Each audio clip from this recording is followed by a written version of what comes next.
laisse-moi te dire que tu as un avocat qui s'est présenté et qui est mort pour toi en la personne de Jésus-Christ. Et il a dit, il est avantageux pour vous que je m'en aille. Allez où? Qu'il aille vers le Père. Car avant que lui descende sur la terre, il a existé le temps où le Père lui-même était l'avocat. Mais il a dit, ma manière de gérer et d'être avocat de mon peuple ne suffit pas. Je vais envoyer l'Emmanuel. Je vais présenter mon fils. Je vais présenter la parole. Que la parole descende et que la parole se fasse chair et que la parole vienne habiter parmi les hommes. Et pendant qu'elle habite parmi les hommes, qu'elle commence à créer en l'homme une dimension supérieure, un changement de nature, une transformation complète qui fera que l'homme qui était sous accusation ait la capacité de sortir de l'accusation.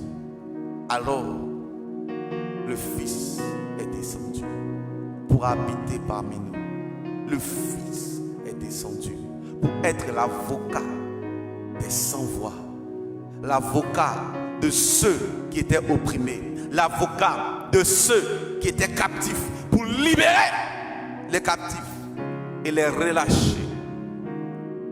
Mais ce n'était pas encore fini.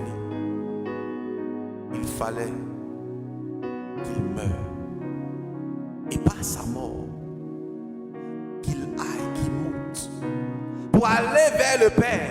Et il dit quoi? Qu'est-ce qu'il fait là-bas? Il intercède pour nous en tout temps. Et dans Apocalypse chapitre 5, ce que j'aime répéter souvent, il a présenté son sang devant le Père pour racheter une multitude de personnes, pour racheter toi et moi, des nations, des personnes de toutes nations, et pour faire d'eux des rois et des reines pour régner sur la terre. Mais il a dit, quand je pars, je ne vous laisse pas orphelins.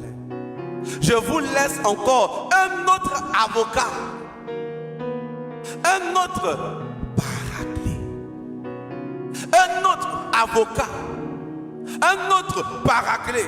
Et ce paraclet-là, il viendra pour marcher avec vous, pour vous enseigner toutes choses